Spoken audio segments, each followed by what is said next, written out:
Seorang mantan kepala desa Mekarsari, Kecamatan Rancabungur, Kabupaten Bogor, kini menjadi inspiratif untuk kepala desa lainnya. Setelah tidak menjabat jadi kepala desa, kini mereka membuka usahanya menjadi distributor buah di wilayah Kabupaten Bogor dan juga luar daerah. Mantan kepala desa Mekarsari, Kecamatan Rancabungur, Kabupaten Bogor, Sulaiman, kini harus kembali ke asalnya menjadi seorang pengusaha buah. Bisnis usaha buah yang sudah lama bertahun-tahun ditekuninya itu kini usahanya sukses. Dalam sehari omset penghasilan mereka bisa meraup keuntungan hingga jutaan rupiah.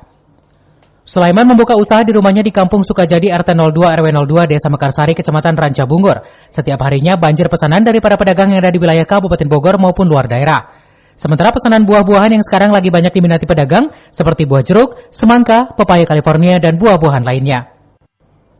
Sebelumnya, Sulaiman yang pernah menjabat kepala desa periode 2013-2019 dulu pernah berprofesi sebagai pedagang di dalam kereta api. Mereka pun dikenal oleh semua pedagang buah di wilayah kota Kabupaten Bogor, Depok, dan Jakarta. Karena keuletan dalam usahanya, sekarang ia sukses membuka usahanya menjadi distributor partai besar. Dan buah yang didapatkannya itu dari wilayah Kalimantan, Sumatera, dan Pulau Jawa.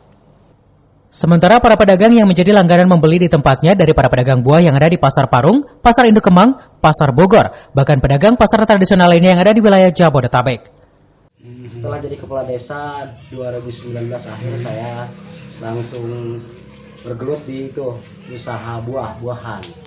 Pepaya California, jeruk, semangka, ini yang saya geluti sekarang sama pedagang-pedagang luas. Ya, customer saya di seluruh Kabupaten Bogor. Karena sebelumnya menjadi karir saya masih seorang pedagang jengkol, pedagang buah-buahan. Kami lanjutkan kembali Sumatera, Kalimantan, yang ngesut ke Pulau Jawa. Semuanya banyaknya dari Sumatera. Pak, ada pesan untuk para kepala desa yang sudah tidak jadi kepala desa, ayo semangat, karena bukan kita siapa lagi. Semangat untuk berjualan, berusaha ikhtiar. Seperti kami lah, berserta alhamdulillah ratusan orang ikut bekerja sama kami. Sulaiman memilih menjadi pengusaha buah karena selain modalnya tidak terlalu besar, namun keuntungan pun terbilang cukup lumayan, bisa mencukupi untuk kebutuhan sehari-hari dan bisa berbagi kepada warga yang membutuhkan. Bahkan dalam usahanya, ia mempekerjakan warga sekitar. Dari Rancabungur, Kabupaten Bogor, Suhanda Abriji melaporkan.